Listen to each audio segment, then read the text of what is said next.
Menonton pertandingan sepak bola seperti ini memang lebih asyik jika sambil memakan cemilan ya.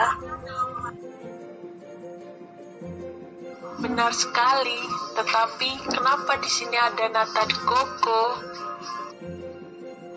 Di dapur hanya ada itu saja. Bersyukur saja dengan apa yang ada. Baiklah kalau begitu. Yeay, timku menang.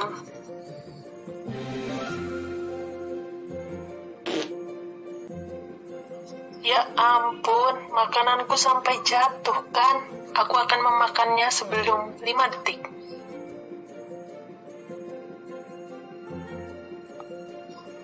Kamu tahu tidak, makanan yang sudah jatuh pasti telah terkontaminasi oleh bakteri. Sebaiknya jangan dimakan. Apa itu bakteri? Bakteri merupakan organisme yang memiliki sel tunggal, tidak memiliki membran inti, sel, atau bersifat prokariotik, serta memiliki ukuran mikroskopik. Untuk melihatnya, kamu perlu menggunakan mikroskop. Struktur sel bakteri termasuk sederhana jika dibandingkan dengan makhluk hidup lainnya. Bakteri tidak memiliki inti sel atau nukleus, kerangka sel, dan organel lainnya, contohnya mitokondria dan kloroplas. Seperti apakah bentuk bakteri? Bentuk bakteri diantaranya yaitu basil berbentuk batang atau silinder, kokus berbentuk bulat seperti bola, spiral, bakteri berbentuk lengkung dan tampak seperti spiral.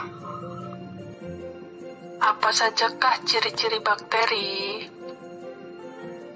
Bakteri punya ciri-ciri yang membedakannya dengan organisme lain. Ciri-ciri bakteri diantaranya yaitu dinding selnya tersusun oleh asam amino dan gula yang disebut peptidoglikan. Tubuhnya berupa sel yang memiliki dinding sel, plasma, inti, dan organel sel.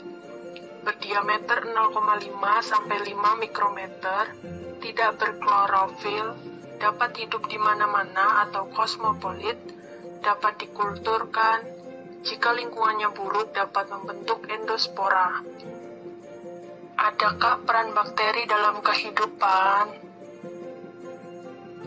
Bakteri memiliki peran dalam kehidupan. Peran bakteri yang menguntungkan diantaranya yaitu peran bakteri dalam produksi makanan, contohnya Acetobacter psillinum, merupakan bakteri yang bermanfaat dalam produksi makanan untuk membuat nata de coco, seperti nata de coco yang kamu makan tadi. Peran bakteri dalam pembuatan obat, contohnya Streptomyces griseus, merupakan bakteri penghasil antibiotik untuk membuat streptomisin. Kemudian, peran bakteri dalam bidang pertanian, contohnya Rhizobium leguminosaurum, merupakan bakteri yang bersimbiosis pada akar tanaman kacang-kacangan dan dapat mengikat nitrogen, serta masih banyak lagi peran bakteri yang menguntungkan. Lalu apa kerugian yang dapat diakibatkan oleh bakteri? Contoh bakteri yang merugikan diantaranya yaitu Mycobacterium tuberculosis, merupakan bakteri yang dapat mengakibatkan penyakit TBC pada manusia.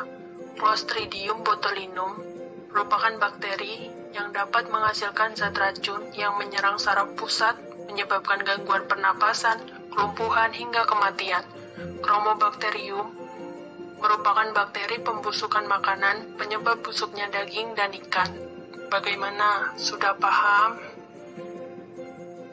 Tentu saja. Terima kasih atas penjelasannya. Aku jadi belajar banyak tentang bakteri. Iya, sama-sama. Semoga bermanfaat.